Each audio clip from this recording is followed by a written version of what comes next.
What if I told you, Allah may already love you right now, and you don't even realize it?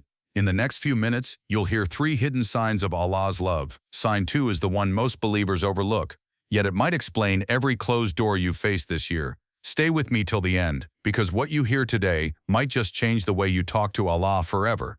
Imagine going to sleep tonight with certainty that the most merciful love. That certainty would change how you pray, how you handle pain, maybe even how you breathe. So let's test your life against these signs. Sign 1. Sin starts to feel disgusting. You catch yourself about to gossip and your tongue twists. The reel you used to binge suddenly feels toxic. That revulsion? It's not weakness, it's mercy in disguise. The Prophet ﷺ said, "When your good deeds please you and your sins upset you, you are a believer."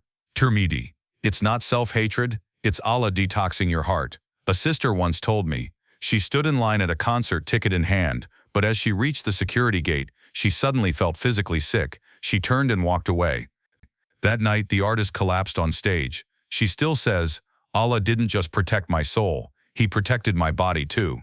If you've ever felt that sudden disgust for something you once loved, comment below shielded. Your story might wake someone else up.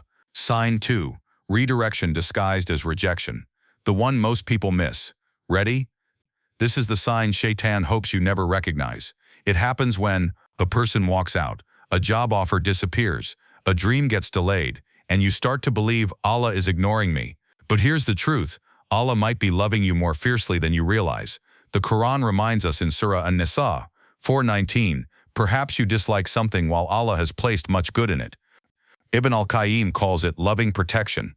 Allah blocks what you crave to give you what you need. Let me share a real story. A brother in our city chased a 6-figure contract for 6 months. He was hours away from signing. When the deal suddenly collapsed, he spiraled, emotionally, spiritually. 6 months later, that same company was exposed for financial fraud.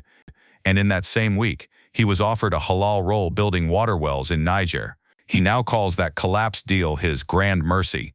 Ask yourself this right now. What door closed so violently that you still feel the bruise? What if that bruise was a kiss of protection? Comment redirected. If something you once begged for became the very thing you're now grateful never happened. Let's fill the comments with living proof. Sign 3. Remembrance becomes effortless. You're walking and suddenly whisper, Astaghfirullah. You finish salah and stay for 2 more sujood. That sujood is not random. The Prophet, peace be upon him, narrated that Allah said, "I am with my servant when he remembers me." Bukhārī, when Dhikr becomes natural, it's not just a habit, it's companionship. It's like that friend who keeps texting, "Let me know when you get home." But now, it's Allah nudging your heart, "Remember me wherever you are." If remembrance flows like breathing, you're living sign 3. Let's recap. 1. Sin starts to feel disgusting. 2. Rejection becomes redirection. 3. Dhikr flows effortlessly. How many of these signs did you recognize? 1, 2, or all 3? Drop your number in the comments right now. Your comment might be the exact sign someone else needs. Like if one story hit your heart. Share with a friend who's confused about closed doors. And subscribe for faith boosts right here on Reborn in Faith. Let me leave you with this. Allah's love isn't always loud. Sometimes it's a whisper, a detour, or even a no. May we all be among those who don't just believe in His mercy, but learn to recognize it in silence, in pain, and in every answered or unanswered dua.